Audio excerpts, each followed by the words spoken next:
Hello everyone. Today we are solving another question of JEE Advanced 2021. This is a question from resistance, like current resistivity. So we have some capacitor, some voltage sources, resistances here. So we have to consider two cases of which the switch is changing from P to Q, and we have to like predict or calculate what will be the voltage developed or the charge in the developed in the our capacitor. So let's say it. So for case one, when our switch is connected to part P.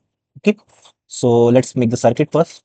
This is circuit, there is 1 volt. Okay, and there is another capacitor. Okay, and another resistor and the 2 volt source.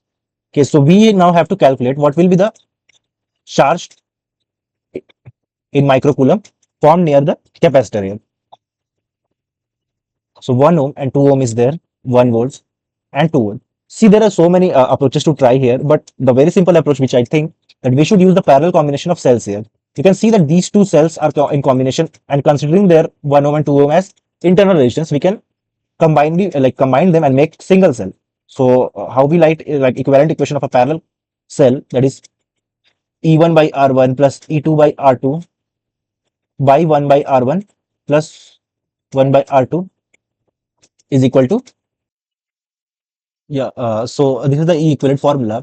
If you calculate from this, so 1 by 1 plus 2 by 2, then 1 by 1 plus 1 by 2 is equal to E equivalent, which is coming to 3 by, 2 plus 1, yeah, 3 by, 2 by 1.5, which is equal to 4 by 3. This is E equivalent. So what will be the equivalent circuit for the above case? It is 4 by 3 volt source, and resistance will be like combined in parallelly, which is equal to 1.45 ohm. Then there is a capacitor of 1 microfarad. So we know that it doesn't matter whatever the resistance is, the voltage, net voltage developed here will be equal to 4 by 3 volt. And we know that V is equal to Q by C. If you multiply capacitance to it, 4 by 3 into 10 to the power minus 6 farad, the charge comes equal to 1.33 coulomb, microcoulomb. This is for first case. Now let's consider the second case. What will be the circuit diagram for the second case? So it has been charged up to whatever. Now it is connected directly to, there is a 1 ohm, then there is a capacitor, 2 ohm resistance here, and 2 volt battery source here. See what will happen after infinite time, that this capacitor will get charged and it will allow no current flow through it. So it will become an open circuit here. If we want to denote to it like an open circuit, after infinite time, we can show it this like this. Keep this as open and resistances here.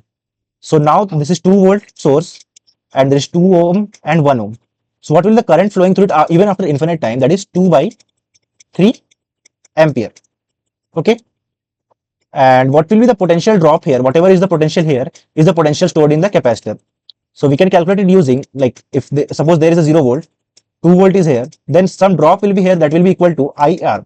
So if I is equal to 2 by 3 ampere, so 2 by 3 into 2 ohm, that is 4 by 3 voltage is the drop.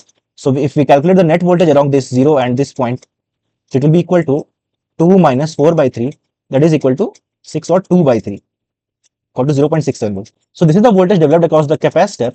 And if we calculate the charge again using Q is equal to V is equal to Q by C, then it is coming to 2 by 3 into 1 into microfarad, that is minus 6, that is equal to 2 by 3 microcoulomb, or 0.67 microcoulomb. I think we have got our answers. So Q1 is equal to 1.6, so 1.67, sorry, 1.33, and Q2 is equal to 0.